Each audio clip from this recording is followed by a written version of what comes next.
Em 1977, estreava nos cinemas do mundo todo Star Wars, Episódio 4, Uma Nova Esperança.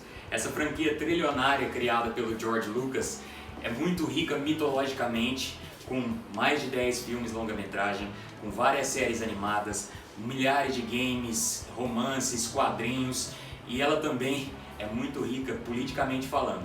Star Wars é sobre política, e é com muito prazer que eu trago meu primeiro convidado ilustre aqui no Nerd Banger, o professor historiador João Vitor Zampier, para a gente discutir um pouquinho da política do Star Wars, porque política é bom, né? Muito bom. E aí, pessoal, tudo beleza?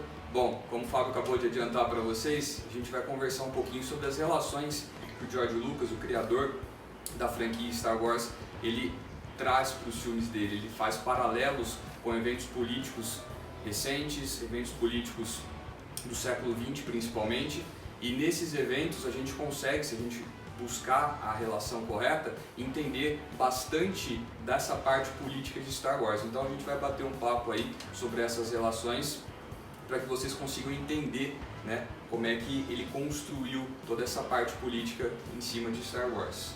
É isso aí. Roda a vinheta, editor!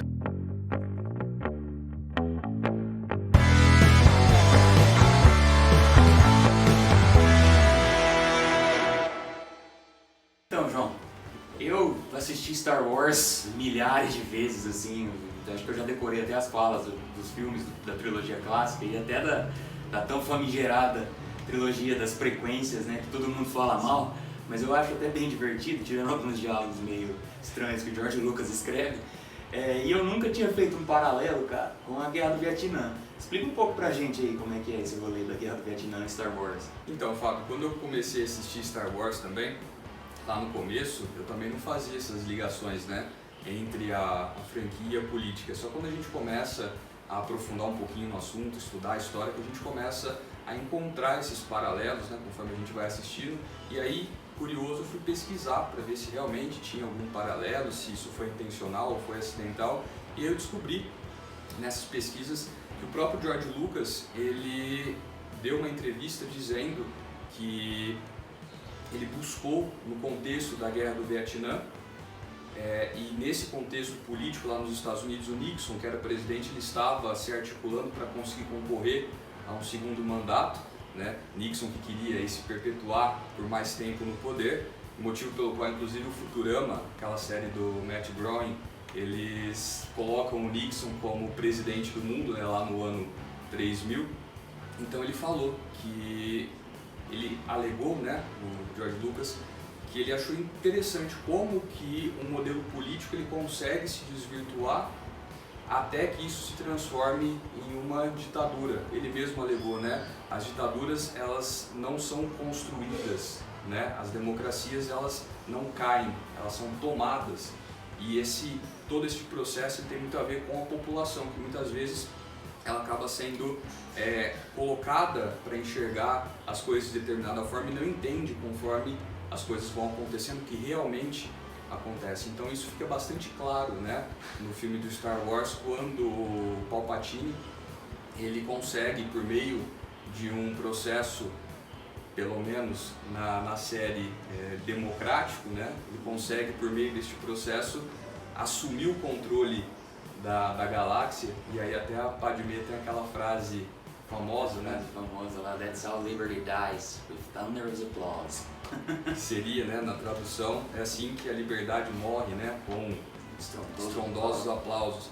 Então, o George Lucas ele vai olhar para todo esse contexto político envolvendo o governo do Nixon, no contexto da Guerra do Vietnã, ele vai transpor isso para a realidade de Star Wars, mostrando, né, como que o poder ele é entregue, literalmente falando, nas mãos desses tiranos, muitas vezes com o apoio da população e de toda a estrutura política, né, que obviamente depois disso deixa de existir. Então, João, e o ponto alto para mim da trilogia das frequências, né, da trilogia de origem do Anakin Skywalker, para mim é todo o estratagema que o Palpatine criou, todo o jogo duplo que ele criou para conseguir convencer a população, convencer o próprio Senado a entregar esse poder de mão beijada na mão dele, né? Sim, isso é uma estratégia, né, de regimes totalitários. Se a gente for analisar ao longo da história, conforme a gente pega os recortes históricos, como o fascismo na Itália conseguiu assumir o poder, como o nazismo na Alemanha conseguiu também assumir o poder. Se a gente for analisar, eles chegam ao poder por vias legais, no caso do nazismo na Alemanha. Hitler foi eleito, tá certo? Mesmo que o Palpatine conseguiu concentrar nas suas mãos os poderes de maneira legal, vamos colocar desse jeito, usando a estrutura política existente. E assim como o Palpatine fez, esses outros regimes totalitários também vão utilizar dessas estratégias, né, desses estratagemas para conseguirem consolidar o seu poder. Uma das estratégias é você desarticular qualquer tipo de oposição que exista ao seu regime. Então você pega o nazismo e o fascismo, eles são caracterizados pela perseguição à oposição, pelo fim da liberdade de imprensa, e isso o Palpatine vai fazer com os Jedi. Ele vai desmoralizar a Ordem Jedi, que era aquela responsável por manter a ordem, né? Eles eram um ponto de equilíbrio em toda essa República Galáctica, e ele vai começar atacando a Ordem Jedi, desmoralizando ela, tanto que se a gente pegar na continuação dos Jedi, eles desaparecem. A Ordem 66. Execute Order 66. Exatamente, aquela Ordem 66, né, do filme, que os comandantes Jedi começam a ser executados pelas próprias tropas clone, né, que eles comandavam. E agora a gente chega no suprassumo da franquia, né, que são os 3 filmes clássicos, Uma Nova Esperança, Império Contra-Ataque e O Retorno de Jedi, no qual o Império já está consolidado, já com seu grandíssimo general Darth Vader, e aí, criança aí. E aí isso gera uma tensão, né, na população, uma oposição, e assim nasce a Aliança Rebelde, né, João? Sim, se a gente for fazer, né, o paralelo histórico com esses filmes, a gente consegue enxergar bastante disso na história política, principalmente do século XX, quando os regimes fascistas eles tomam o poder na Europa, principalmente Itália e Alemanha, e começa a Segunda Guerra Mundial em 1939, conforme a Wehrmacht, o exército alemão, conquista outros territórios, especialmente aí no leste europeu. Você tem a formação desses grupos rebeldes que passam a se articular e lutar contra a dominação fascista. Então a gente consegue entender, enxergar esse paralelo entre a história e o Star Wars, não sendo um paralelo que o George Lucas fez, mas a gente consegue enxergar isso na história também. E a gente pode até mencionar, né, os partisans, que são grupos rebeldes que se levantam, pegam armas e se levantam contra esses regimes. Inclusive, há pouco tempo atrás, eles acabam ficando famosos por conta daquela série La Casa de Papel, onde eles pegam o hino dos partisans italianos, né, o Bella Ciao. Bella Ciao, Bella Ciao, Bella Ciao, Ciao, Ciao. E aí esses grupos começam então a lutar contra esses regimes totalitários, e no final da Segunda Guerra, quando você tem depois o dia D e o avanço do Exército Vermelho, esses grupos se juntam aos exércitos soviético e norte-americano para lutar contra o exército alemão e o exército italiano principalmente. Tanto que a capitulação da Itália no final da Segunda Guerra Mundial teve uma participação muito grande desses partisans. Eles saem das sombras no final da guerra e começam a se juntar aos exércitos regulares na luta contra esses regimes totalitários. Então a gente consegue ver muito disso nessas partes onde mostra a formação dessa aliança rebelde no Star Wars. E principalmente no universo expandido de Star Wars, nos livros, nas HQs, na série de TV, a gente vê que a luta contra o sistema é muito maior, né? Porque tem uma parte da população civil que é favorável ao Império. Eles acham que o Império é uma coisa boa. E então isso gera mais um obstáculo para a Aliança Rebelde. Com certeza, né? E isso é uma verdade, né? Todos esses regimes só conseguiram se manter no poder, óbvio, além do uso da força, que é uma outra característica que todos esses regimes têm, e a gente também consegue ver isso no Império Galáctico.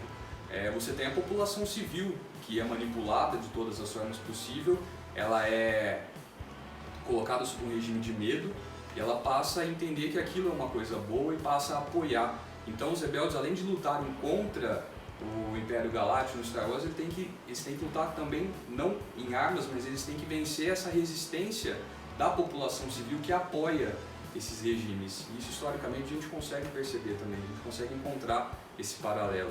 E ele junta tudo isso de maneira magistral com toda a mítica da força, os Jedi, o escolhido, o Luke, que é um prodígio, E deixa a franquia extremamente interessante, né? Sim, toda essa força que ele coloca, né? Os Jedi voltam a aparecer como esse ponto de equilíbrio contra as forças do mal, vamos colocar assim, um lado negro da força. Então eles se mostram como esse contraponto, como esse balanço, né, entre essas duas forças. E algo que a nova trilogia, que apesar de, na minha opinião, ser muito ruim, ela nos mostrou assim, foi meio que acabar com esse maniqueísmo, né? Não foi desenvolvido essa ideia, parecia que ia ser desenvolvido, mas foi deixado para trás, em acabar com esse preto no branco, né? Esse maniqueísmo que tipo, o Império é 100% o mal encarnado e a Aliança Rebelde é o bem, praticamente a segunda vinda de Cristo na Terra, né? Na história isso não existe, né? Não existe, não. Esse ponto binário, né? Bem contra o mal, isso é muito fantasioso e eu achei interessante também eles terem explorado isso, até a ideia do Jedi cinza, né? Uhum. Que ele não é nem 100% bom, mas ele também não é o Sith, que é 100% ruim. Eles têm esses dois lados, né? O ponto bom e o ponto, as partes ruins, como qualquer ser humano, como qualquer pessoa, né? Ele é falho. Então, que nem você falou, eles poderiam ter explorado melhor essa parte que ficaria legal, daria um desfecho interessante. Interessante, mas aí vem o problema de você ter fãs opinando no roteiro e fizeram aquele festival de fanservice que foi a Ascensão Skywalker, que foi um lixo, né, Johnson? Então, porque além de toda essa parte onde eles buscam trazer referências históricas, eles têm que agradar também o público, né? Porque é aí que tá o money, né? Sim, são as pessoas que compram todos as HQs, filmes e todas as outras coisas que eles lançam, e se eles não gostarem, eles não vão comprar. E o objetivo principal em tudo isso é o lucro e não fazer um paralelo com a história. A gente consegue encontrar esses paralelos, mas enfim, não é o carro-chefe da série, mas que ficaria legal, ficaria muito legal. E pra finalizar, a gente fala de um apanhado geral sobre o que cada trilogia compõe, né? Porque a franquia Star Wars, ela não foi lançada em uma ordem cronológica dos filmes, né? Isso aí quem já é fã velho sabe, mas tem muita gente que se confunde. Na hora de começar a assistir, fala, mas primeiro saiu o 4, depois, muitos anos depois saiu o 1. É que é assim, gente, a primeira trilogia, a clássica, ela aborda o 4, o 5 e o 6, esses episódios, que são Uma Nova Esperança, O Império Contra-Ataca e O Retorno de Jedi. Seria, dentro do contexto político, né, a Era da Rebelião. Muito bem. Que seria com o Império consolidado e os rebeldes tentando derrubar esse Império, que foi consolidado na primeira trilogia, que foi a segunda trilogia que saiu, que abrange o Ameaça Fantasma, o Ataque dos Clones e o Retorno e a Vingança de Sith. Que é a Era da República. A Era da República, na qual o sistema vigente governamental é a República Galáctica, que tem no seu bastião de força ali o Conselho Jedi, que sim, o Parlamento Galáctico também. Parlamento Galáctico, que foi totalmente desmoralizado pelo Palpatine. Inclusive tem aquela luta clássica, né, do Palpatine com o Yoda dentro do Parlamento Galáctico. Galáctico. Do Parlamento, que eu acho isso muito poético, essa arena de batalha, né? Sim. Ali o fim do Parlamento Galáctico. E o embate entre as duas forças, né? Os Sith e os Jedi. Os Sith e os Jedi, o mestre Sith e o mestre Jedi num embate final. Sim. Que infelizmente quem assistiu sabe como que isso terminou. E por último, essa trilogia da Disney agora, né? Que é O Despertar da Força, O Último Jedi e a Ascensão Skywalker, que pra mim é totalmente dispensável. Mas seria basicamente uma continuação da Era da Rebelião, né? Seria uma continuação da Era da Rebelião e ficou meio, você não concorda, João, que ficou meio estranho isso, porque você derrubou o Império, e aí você coloca uma nova república, você consegue instalar esse sistema de governo. Aí você vai partir para onde? Como é que essa primeira ordem, conseguiu se estruturar de tal maneira a se tornar uma ameaça? Sim. Por isso que eu acho que o lance de não ter sentido político é o que faz essa trilogia nova ser capenga, né? A gente pode pensar que as duas primeiras trilogias elas já teriam fechado muito bem, né, a franquia. E aí quando você tem a Disney, né, comprando a Lucasfilm, então eles começam esse movimento de lançar novos filmes, dando uma espécie de continuidade. E que nem você falou, se a gente for pensar politicamente falando, não teria essa continuidade, porque a República já havia sido restaurada, e aí a Primeira Ordem surge para subverter essa República e dar espaço para que a resistência volte a atuar novamente. Tanto que você tem os mesmos agentes, né? Sim. A Princesa Leia, e organizando toda essa resistência. É algo que, a meu ver, não fez tanto sentido, assim, como que essa ordem ela se estruturou de tal maneira a se tornar uma ameaça do tamanho que ela se tornou. Isso tenta ser explicado mal e porcamente na Ascensão Skywalker, né, com o retorno do Palpatine, que ninguém sabe como ele retornou. De onde ele veio, para onde ele foi. De onde ele veio, para onde ele foi. Ele manda, simplesmente ele manda um Twitter pra galáxia inteira, assim, galera, tô de volta. Tô na área. Tô na área. E tudo isso, toda essa Primeira Ordem, fui eu que já peguei os cacarecos do Império ali, juntei e tô de volta. E aí mostra aquela frota, né, de cruzadores que ele tinha esperando. É, uma frota totalmente escondida, que não sei onde que ele escondeu. Caramba, a República tomou tudo, ela tinha que ter um controle. De repente aparece um planeta que estava fora do mapa, né, fora de todo o controle da República, o que, se você pensar em Império Galáctico, não faz muito sentido. Com toda a tecnologia que eles tinham, como que eles iam esconder um planeta com uma frota de cruzadores? Isso aí gringolou, né? Mas sim, pelo menos a parte boa a gente abrangeu bem aqui nesse vídeo. Sim. Toda a franquia ela tinha, né, uma continuidade, se a gente for pensar política na Era da República e a Era da Rebelião. Né? Então eles poderiam muito bem ter fechado, caso, né, continuasse com a Lucasfilm, e acho que teria fechado nisso, não teria uma continuação. E existia outra maneira, né, João? Pelo menos no meu ver, uma maneira melhor de você, já que você não quis se preparar para criar uma continuidade para a história, porque é o que dá a entender, existia outra maneira melhor de eles continuarem explorando a franquia, né, com vários spin-offs, porque o período que é denotado nas duas primeiras trilogias, ele é bem amplo e tem muita coisinha ali que poderia ser explorado em forma de spin-off. Como eles fizeram, né? Alguns filmes foram soltados aí como se passando entre um episódio e outro, né? Sim, inclusive o Rogue One, que pra mim é um dos melhores filmes da franquia, é o Rogue One, e ele se passa entre o episódio 3 e o 4, praticamente ele termina onde o 4 começa. Sim. E ele foi um dos melhores da franquia pra mim. Talvez eles pudessem ter feito esses spin-off até completar, né? Até juntar todos os episódios, ou seja, cada 2 episódios soltar um spin-off no meio, para eles irem se preparando melhor, talvez pensar numa ideia que poderia nem envolver os personagens clássicos. Eu acho que a ideia de você querer envolver os personagens clássicos fez eles correrem em colocar uma história nova ali já para fazer talvez uma história anterior ao episódio 1, por exemplo, uma trilogia que seja anterior ao próprio episódio 1. Existe inclusive um game clássico que é o Knights of the Old Republic, que ele aborda milhares de anos antes do primeiro episódio, mostrando como era a República Velha. Isso aí daria um filmaço, cara. Sim, ficaria não uma continuação em ordem cronológica, mas seria uma continuação da história, mostrando naquele mesmo movimento que o George Lucas já havia feito antes, de soltar eles completamente desconexos e no final juntar tudo, seria este mesmo movimento, soltar esses episódios lá atrás, para depois eles chegarem no primeiro episódio.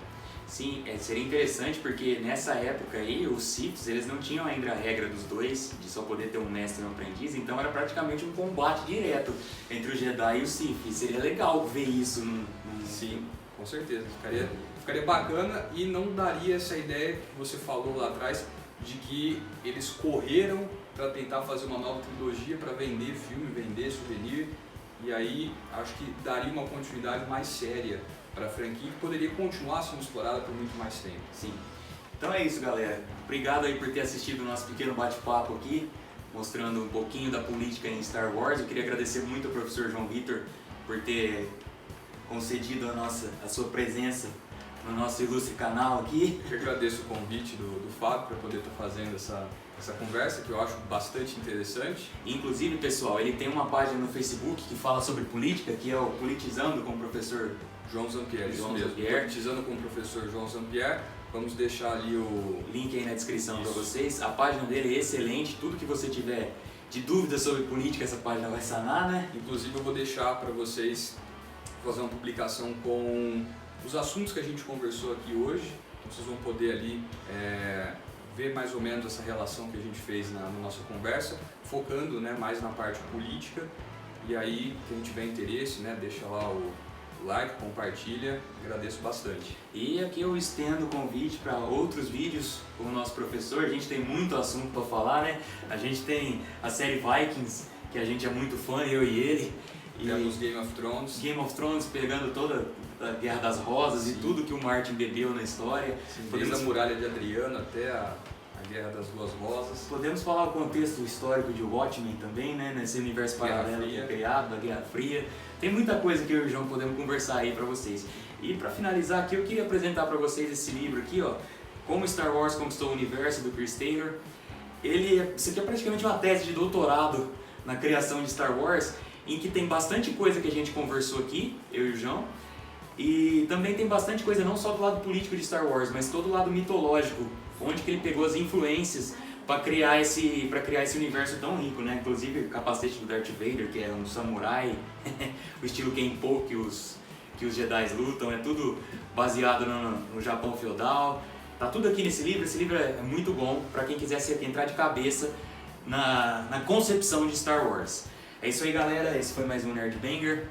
Obrigadão aí, valeu. Deixa o seu like aí na descrição, o dislike, se bem que nesse vídeo, né, a gente não falou besteira, porque a gente tem um cara letrado aqui, né? Então deixa o seu like aí, se inscreva no canal. E é isso aí, galera. Desculpa o grito aí, viu, João? Valeu!